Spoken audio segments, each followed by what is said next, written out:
Isaiah chapter 3.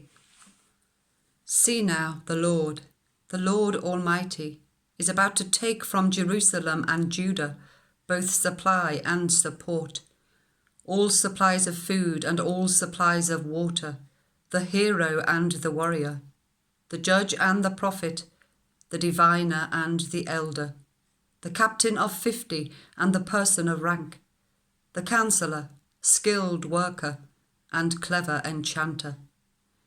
I will make mere youths of their officials, children will govern them. People will oppress each other, one against another, neighbour against neighbour. The young will rise up against the old, the nobody against the honoured.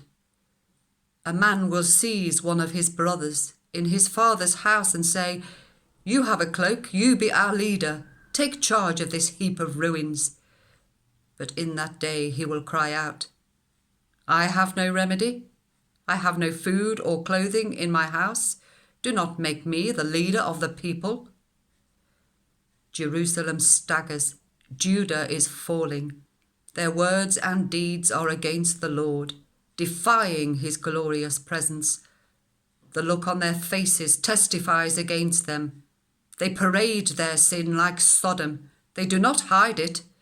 Woe to them! They have brought disaster upon themselves. Tell the righteous it will be well with them, for they will enjoy the fruit of their deeds.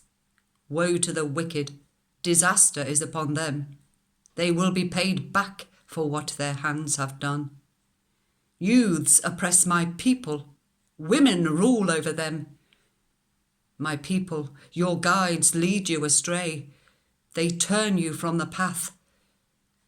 The Lord takes his place in court. He rises to judge the people. The Lord enters into judgment against the elders and leaders of his people. It is you who have ruined my vineyard. The plunder from the poor is in your houses. What do you mean by crushing my people and grinding the faces of the poor? Declares the Lord Almighty.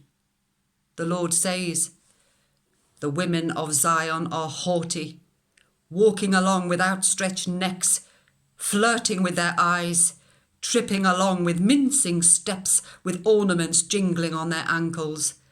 Therefore the Lord will bring sores on the heads of the women of Zion. The Lord will make their scalps bald. In that day the Lord will snatch away their finery, the bangles and the headbands and the crescent necklaces, the earrings and bracelets and veils, the headdresses and ankle chains and sashes, the perfume bottles and charms, the signet rings and nose rings, the fine robes and the capes and cloaks, the purses and mirrors and the linen garments and tiaras and shawls. Instead of fragrance there will be a stench, instead of a sash, a rope, instead of well-dressed hair, baldness, instead of fine clothing, sackcloth, instead of beauty, branding. Your men will fall by the sword, your warriors in battle. The gates of Zion will lament and mourn. Destitute, she will sit on the ground.